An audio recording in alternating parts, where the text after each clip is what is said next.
ತುಳುನಾಟಕಗಳ ಅಧ್ಯಯನ ಮತ್ತು ವಿಮರ್ಶೆ ನಡೆಯಬೇಕು ಎಂದು ಲಚ್ಚು ನಾಟಕದ ಮೂಲ ಕೃತ್ಯ ಎನ್ ಗೋಪಾಲಕೃಷ್ಣ ಬೆಂಗಳೂರು ಅಭಿಪ್ರಾಯಪಟ್ಟಿದ್ದಾರೆ. ಕರ್ನಾಟಕ ತುಳು ಸಾಹಿತ್ಯ ಅಕಾಡೆಮಿ ಮತ್ತು ಮಂಗಳೂರು ಮಹಾನಗರ ಪಾಲಿಕೆ ಆಶ್ರಯದಲ್ಲಿ ನಗರದ ಪುರಭವನದಲ್ಲಿ ಆಯೋಜಿಸಲಾದಂತಹ 8 ದಿನಗಳ ತುಳುನಾಟಕ ಪರ್ವದ ಸಮಾರೋಪ ಸಮಾರಂಭದಲ್ಲಿ ಮಾತನಾಡಿದ್ದಾರೆ.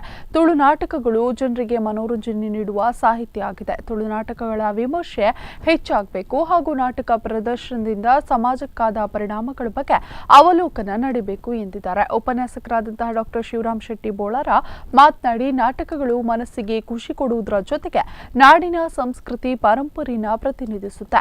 ತುಳು ನಾಟಕಗಳು ಬದುಕಿನ ಮೌಲ್ಯಗಳನ್ನ ಎತ್ತಿ ಹಿಡಿಯುವುದರೊಂದಿಗೆ ಉತ್ತಮ ಸಂದೇಶವನ್ನ ನೀಡುತ್ತದೆ. ಸರಳಬಾಯಿ ಮಾತಿನ ನಾಟಕದ ಹೆಸರುಗಳು ಜನರನ್ನ ಆಕರ್ಷಿಸುತ್ತೆ. ಹಳೆ ತಲೆಮಾರಿನ ನಾಟಕ ಪ್ರಸ್ತುತ ದಿನಗಳಲ್ಲಿ ಯಾಕೆ ರುಚಿಸುತ್ತಿಲ್ಲ ಎಂಬುದರ ಬಗ್ಗೆ ತುಳು ಸಾಹಿತ್ಯ ಅಕಾಡೆಮಿಯ ಅಧ್ಯಯನ ನಡೆಸಬೇಕು. ಮಾತ್ರವಲ್ಲದೆ ತುಳು ನಾಟಕಗಳ ಬಗ್ಗೆ ಆರೋಗ್ಯಕರ ಚರ್ಚೆ ಕೂಡ ನಡೆಯಬೇಕು ಎಂದಿದ್ದಾರೆ. ಕೇವಲ ಒಂದು ಬೆರಳೆಣಿಕೆ ಕೆಲವರು ನಾಟಕದಲ್ಲಿ ರಾಜಾಶ್ರಯ ಇದ್ದಾಳೆ. ರಾಜಾಶ್ರಯವನ್ನು ಸರ್ಕಾರದ ಆಶ್ರಯ. ಒಂದು ಶ್ರೀಮಂತನ ಆಶ್ರಯದಲ್ಲಿದ್ದಾಳೆ, ಸಂಘ ಸಂಸ್ಥೆಯಲ್ಲಿ ಆಶ್ರಯದಲ್ಲಿದ್ದಾಳೆ.